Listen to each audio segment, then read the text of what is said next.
Alright, so to make a squib, first thing you're going to need is you're going to need black powder, alright? So this is F grain, so it's pretty much the finest you can get. Be super careful with black powder. It's extremely dangerous. It's highly explosive, so careful with it, but this is what's going to make your squibs explode. The second thing you're going to need are straws. McDonald's straws work great. You can just walk in there, grab a whole bunch like that. Third thing, masking tape.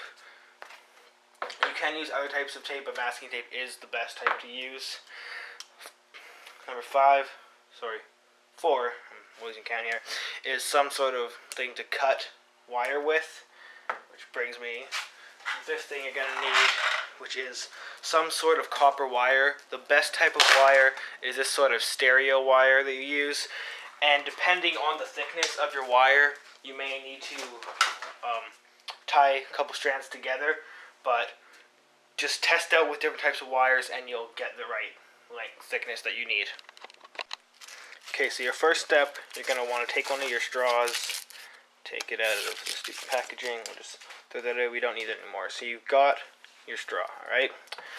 Next step is to cut the straw in half. You can use scissors, I just happen to have these in my hand. So now you have two straws, about half the straw. These are each going to make an individual squib, alright? So from this step, you want to have some sort of little plastic thing, paper, anything just to catch the black powder if you spill anything. And so we're going to continue, we're going to set that aside and move on to our next step. Alright, so one thing that you are going to need to make is a powder scoop. You can make this out of just simply taking an additional straw,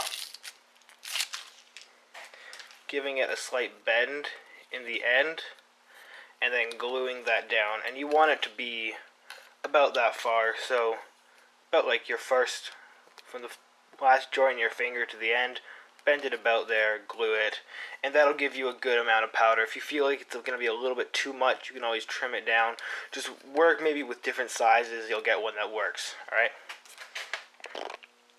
Okay, so here we're going to start making the process of actually making the squib. So you're going to take one of your straws, alright? You want to take a piece of your copper wire that you've got. So you take the wire, and you push it, thread it through the straw. So once it's in the straw, you want to take it at about a third, maybe a little bit more, and bend it over, making a solid crease. You want to make sure that's really tight. And so now, we're going to take our black powder, open that up, being careful to make sure, check beforehand that there's no batteries, anything that can spark around here. Take our powder scoop, holding it over top of our little catcher thing, making sure we have an accurate measurement, so we're using the same amount every time. You don't want any half scoops, you want a full scoop every time. You're going to just pour that into the open, largest end of the straw. Make sure you have everything there, maybe give a little tap over this to make sure you don't spill anything. Now we're going to be careful and make sure to cap up our black powder again so we can't spill it.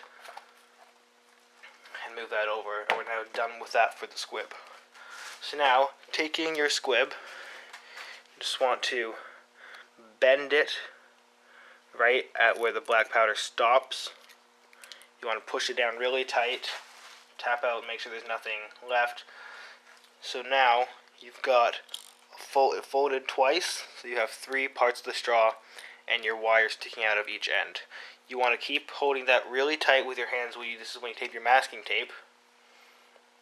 And you're going to take a really small piece, you don't want much, because you want the masking tape to keep the straw tightly together, so about maybe an inch or so. Put that on the straw and really tightly, the tighter it is the better. Wrap that around, holding your squib together, and you don't want much masking tape because you want this to be pretty much as weak as it can so it explodes really easily. And that squib is now done. Okay, so now you want to come to an outdoor, well-ventilated location. And so now we're going to detonate the squib. You need three things. Right? You need two separate wires. Right? You're going to want to get alligator clips for both ends of the wires. It makes everything a lot easier. So 1, 2, preferably 2 different colors. It just makes everything a lot easier. And the third thing that you're going to need for detonation is a battery of some sort. You want at least a 12-volt battery.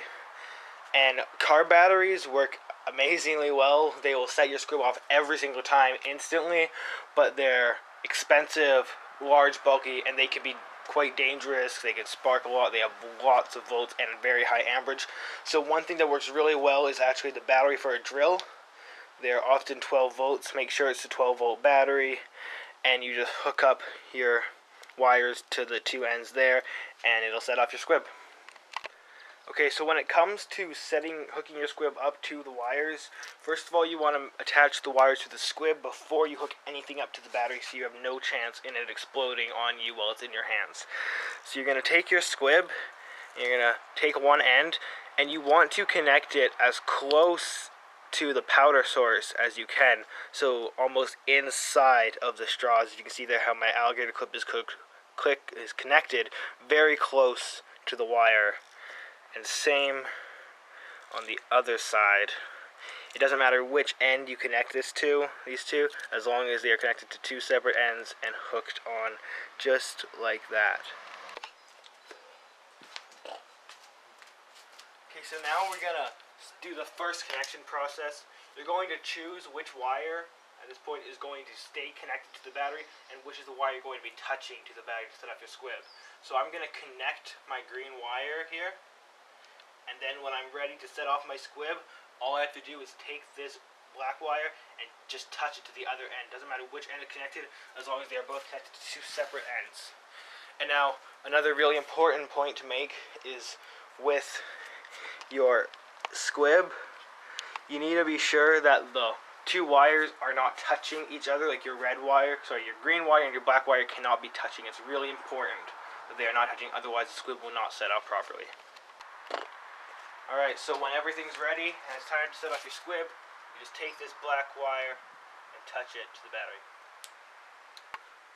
Okay, and so when it's ready to set off the squib, it may take a couple tries to get it right with the wire. You just simply touch.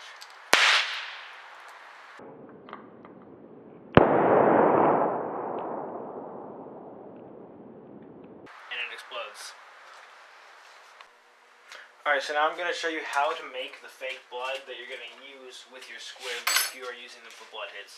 So the first step that you're going to want to take is you're going to want to get some water in a little dish. You preferably want to use warm water so things dissolve best in it. And there's lots of tutorials out on YouTube on how to make fake blood, but some of them are good, and some of them you just really don't get a very good color blood, and it just doesn't look very good. So this is my way of making it. You may have your own way. You can buy blood, but this is a cheap way to do it. So you're going to want to take some corn syrup. You don't want very much corn syrup because you want your blood to be pretty runny for this, but just about that much maybe. So you're going to take that, stir that in. The warm water just helps this dissolve, but it'll make it a bit thicker. Alright, the next thing, this is not necessarily something you actually have to have, but if you take some piping gel, it will make your blood a bit thicker as well, and it will make it a lot easier to take off, clean up. It'll make cleanup much easier. So, we're just going to stir that in. That'll dissolve pretty quickly. Second. You notice my water is already slightly pink because I've previously made blood in here, but now it's just a little bit thicker than it would normally be. Right. So now comes the next step, which is actually coloring your blood. So you're going to want to take some red. I'm using pretty much icing color. It's a gel food coloring, and this works really well for this. It's pretty inexpensive, so you can use a fair amount of it and not feel bad. So you're going to take a nice big glob of it and pop that right in. And already it's starting to look pretty good. I'm just going to keep stirring this up. I may speed this up a little bit just to get in this. But you want to just get that really well dissolved into your blood.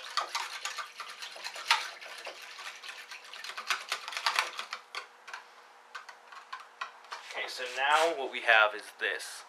It's, I mean, an okay red, but it really doesn't look that convincing. So another step that you can use, I have it somewhere around here, sorry I'm not very well prepared for this, is you can take some squirt blood. This will just help it out a little bit. This stuff is more expensive though. You can also replace this instead of the food coloring, but food coloring is much cheaper. But this will, it helps a lot actually. It makes it a much just better, gives it a nicer color for your blood. So now this is when the magic happens. If you want to take some cocoa, I don't have very much in here because I've used a lot of it, but this is really what gets your blood that nice dark thick color. So you're going to want to put that in. It's also going to make it taste a lot better if anyone's putting it in their mouth. Give them a nice little chocolatey flavor.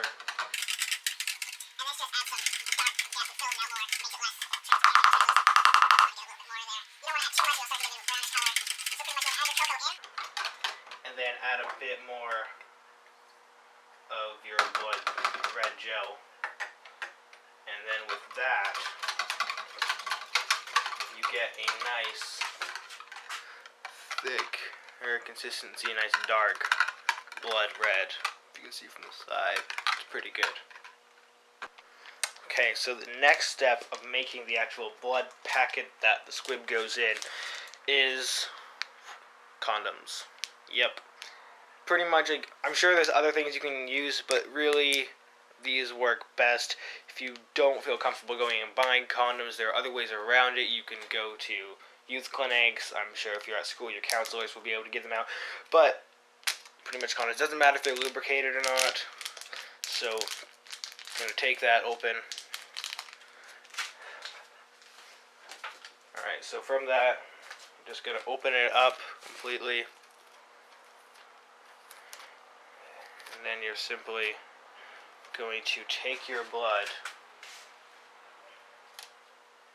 and it's going to get poured into condom. I'm going to see if I can do this by myself. I recommend though that you have someone help you with this, but I'm doing a pretty okay job here. I want to give it a good amount. As I say that I spill some, but that's okay. So that's going to give you a lot of blood here, really big burst. And so, next step here is, oh whoops, nice and warm. Tastes pretty good. Okay, so you're just going to twist it up at the top so you get a good little, pretty tight pocket with a bit of give to it. And then from there, you're just going to tie her up.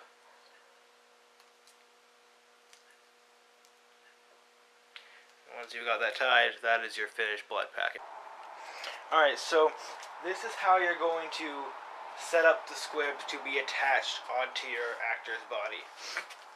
Okay, so you want some sort of metal plate, okay? It really doesn't make a huge difference how much it is, but you want a pretty good solid metal plate. So then you want to wrap it in some sort of tape. Electrical tape works fine, but you can use masking tape or something. Just something to make your plate non-conductive. So next step is you're going to take your squib. Alright, you're going to set that on there. And then you're going to take your wires. So, with your wires, you're going to connect it to your squib.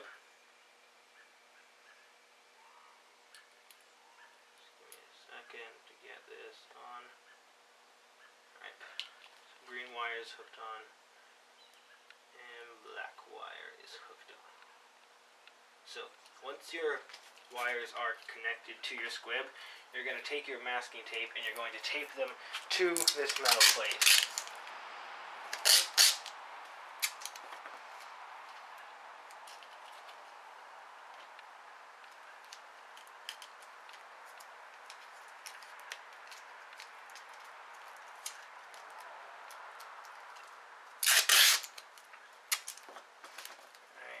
This is just really, these first pieces of tape are just to get it on there.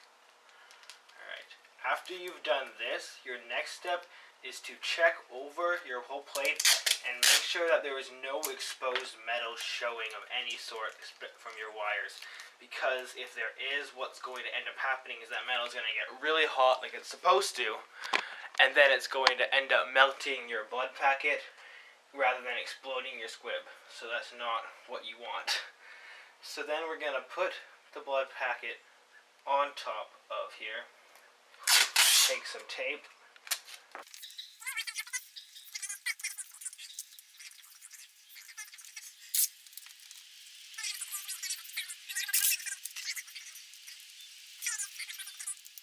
But it really just needs to be attached onto it like that. And now you have a finished blood pack. And then what you're going to do is just tape it onto your actor's chest, wherever it's going to go. And then you connect the wires together and boom, it goes off. I recommend wearing some sort of shirt underneath your shirt that's going to have this explosion on, and then you just want to snip a small little hole in the shirt where this is going to be exploding from. I may post a small quick tutorial on how to set up the squib on an actor, but let's blow this sucker up. Alright, so now that we've got our finished blood pack on our squib, we are ready for setup and ready to explode it. We are going to connect our one wire that's going to stay connected, and all you got to do now is just touch the wire.